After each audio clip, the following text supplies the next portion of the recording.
Dear students, question दिया है, बताइए कि निम्नलिखित कथन सत्य हैं या असत्य।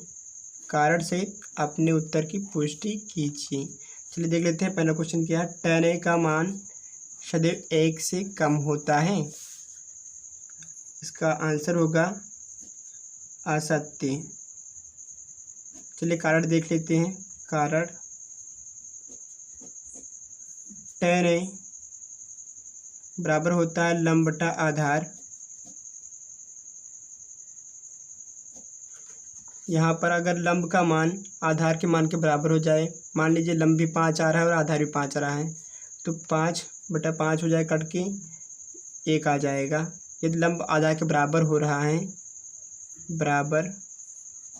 है लंब आधार के, तो 10a का मान आ जाएगा 1।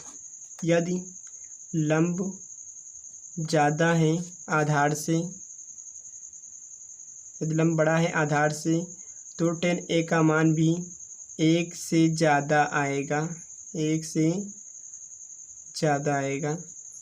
यदि लंब छोटा है आधार से, तो 10a का मान 1 से कम आएगा,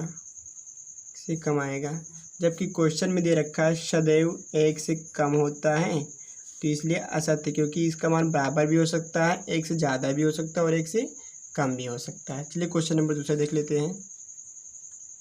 क्वेश्चन नंबर दूसरा है हमारा, कोड ए के किसी मान के लिए sec a बराबर 12/5 होता है। इसका आंसर होगा सत्य। चलिए कारण देख लेते हैं। कारण यहाँ पे दिया गया है sec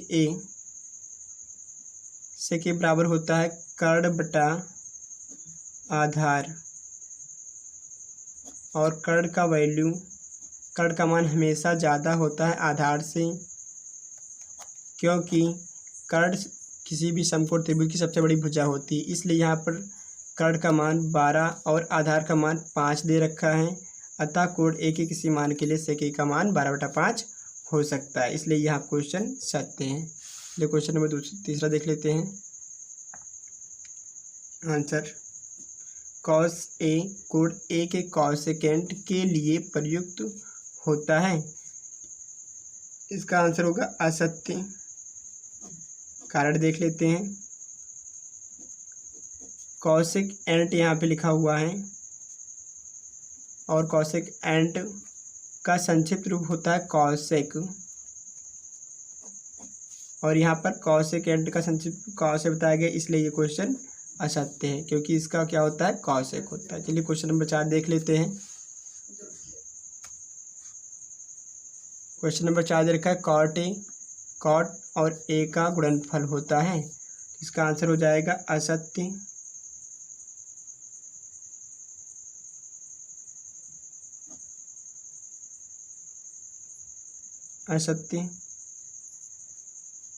क्योंकि कॉट और ए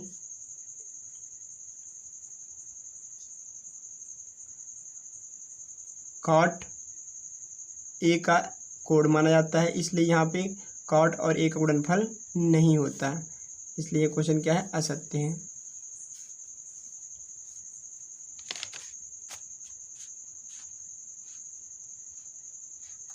क्वेश्चन नंबर 5 दे रखा है, किसी भी कोड थीटा के लिए साइन थीटा का मान 4/3 हो सकता है। चलिए देख लेते हैं आंसर। इसका आंसर होगा असत्य, क्योंकि यहाँ पे साइन थीटा का मान होता है लंब बटा कर्ण, और कर्ण का मान हमेशा ज़्यादा आना चाहिए लंब से, क्योंकि कर्ण सबसे बड़ी भुजा होती है। यानी साइन थीटा में हमेशा नीचे का मान ज़्यादा होना चाहिए ऊपर के मान से, जबकि यहाँ पे ऊपर का मान ज़्यादा दिया है नीचे के मान से, इसलिए क्वेश्चन क्या है, असत्य। Thank you.